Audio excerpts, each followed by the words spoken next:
وہ سوال تو گزر گیا مگر اپنے پیچھے ایک خاموش طوفان چھوڑ گیا تھا۔ محفل ختم ہو گئی، لوگ چلے گئے، الفاظ مٹ گئے، مگر ایک چیز باقی رہ گئی، بے چینی۔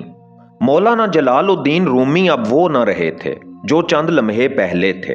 وہی کتابیں، وہی صفحات، مگر اب ہر لفظ اجنبی لگ رہا تھا۔ جو کچھ عمر بھر سیکھا تھا آج وہی دل پر بوجھ بن گیا تھا۔ رات گہری ہو رہی تھی مگر اندر ایک شور بڑھتا جا رہا تھا۔ ایک آواز بار بار ابھر رہی تھی، کیا میں واقعی جانتا ہوں یا صرف جاننے کا وہم ہے؟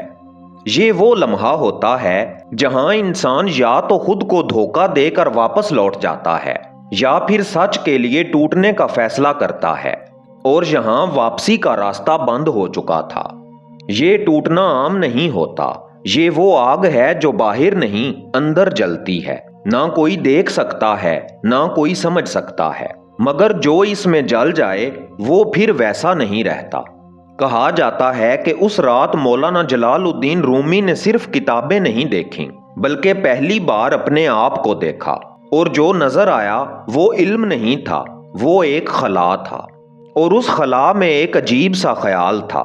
جو کچھ میں نے سیکھا وہ مجھے لوگوں تک لے گیا مگر خود مجھ تک نہ پہنچا سکا۔ یہی وہ مقام ہے جہاں معرفت کا پہلا دروازہ کھلتا ہے، جب انسان مان لیتا ہے کہ وہ نہیں جانتا۔ یہ شکست نہیں تھی، یہ آغاز تھا، یہ کھونا نہیں تھا، یہ پہلی بار خالی ہونا تھا، اور یہی خالی پن اب ایک نئی حقیقت کو جنم دینے والا تھا، کیونکہ جب برتن خالی ہوتا ہے تب ہی اس میں کچھ ڈالا جا سکتا ہے، اور اب وہ برتن بھرنے والا تھا۔ اب لفظ پیچھے رہ گئے تھے اور حضوری آگے آ گئی تھی۔ یہ وہ مرحلہ تھا جہاں سیکھنا نہیں ہوتا بلکہ جلنا ہوتا ہے۔ شمس تبریز اب استاد نہیں تھے، وہ آئینہ تھے، ایسا آئینہ جس میں دیکھو تو چہرہ نہیں حقیقت نظر آئے۔ مولانا جلال الدین رومی اب سوال نہیں کرتے تھے، وہ بس دیکھتے تھے، سنتے تھے اور خاموش ہو جاتے تھے۔ یہ خاموشی علم کی کمی نہیں تھی، یہ معرفت کی ابتدا تھی۔ کوئی درس نہیں دیا جا رہا تھا، کوئی کتاب نہیں کھولی جا رہی تھی، مگر ہر لمحہ ایک نیا باب کھل رہا تھا۔ فقیر سکھاتا نہیں، وہ تمہیں تم سے چھین لیتا ہے اور پھر تمہیں اس کے حوالے کر دیتا ہے جسے تم ہمیشہ ڈھونڈتے رہے۔ یہ صحبت عام نہیں ہوتی، یہ وہ آگ ہے جو لفظوں سے نہیں نظر سے منتقل ہوتی ہے۔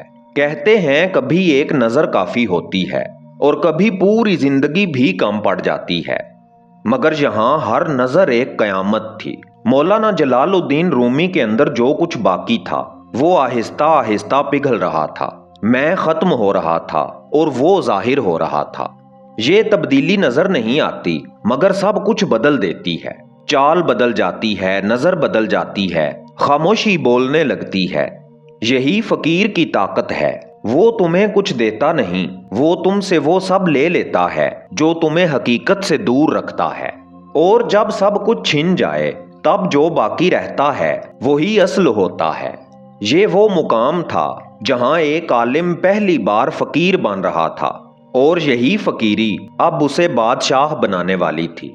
ہم فقیروں سے دوستی کر لو، گر سکھا دیں گے بادشاہی کے۔ پھر وہی تو، وہ تیرا شہر، تیرے شہر کے لوگ، پھر وہی میں، میرا کاسا، میری دریوزہ گری۔ اب سب کچھ بدل چکا تھا، وہی شہر، وہی لوگ، وہی گلیاں، مگر ایک شخص اب وہ نہ رہا تھا۔ مولانا جلال الدین رومی اب عالم نہیں کہلاتے تھے، لوگ کہتے تھے یہ دیوانہ ہو گیا ہے۔ محفلیں اب بھی لگتی تھیں مگر اب وہاں الفاظ نہیں کیفیت بولتی تھی۔ کتابیں اب بھی تھیں مگر اب وہ پڑھی نہیں جاتی، جی جاتی تھیں۔ لوگ حیران تھے کہ یہ کیا ہو گیا، جو کل تک دلیل دیتا تھا آج رقص میں ڈوبا ہوا ہے، جو کل تک لفظوں میں بات کرتا تھا آج خاموشی میں چیخ رہا ہے۔ مگر حقیقت کچھ اور تھی۔ یہ دیوانگی نہیں، یہ ہوش کی آخری حد ہے، جہاں عقل رک جاتی ہے اور عشق شروع ہوتا ہے۔ شمس تبریز نے کچھ دیا نہیں تھا، انہوں نے صرف چھین لیا تھا، نام، مقام، غرور، اور سب سے بڑھ کر میں۔ اور جب میں ختم ہو گیا تو جو باقی بچا وہی اصل تھا۔ اب نہ کوئی دعویٰ تھا نہ کوئی شناخت، بس ایک کیفیت تھی جو ہر سانس میں بہہ رہی تھی۔ میں نہیں رہا، جو کچھ ہے وہی ہے۔ یہی دیوانگی کا تاج ہے جو ہر کسی کو نہیں ملتا۔ یہ وہ مقام ہے جہاں انسان سب کچھ کھو دیتا ہے مگر پہلی بار سب کچھ پا لیتا ہے۔ یہ کہانی ختم نہیں ہوتی، یہ تو بس ایک دروازہ تھا جو کھلا ہے۔ اب سوال یہ ہے، کیا تم اس دروازے سے گزرنے کی ہمت رکھتے ہو؟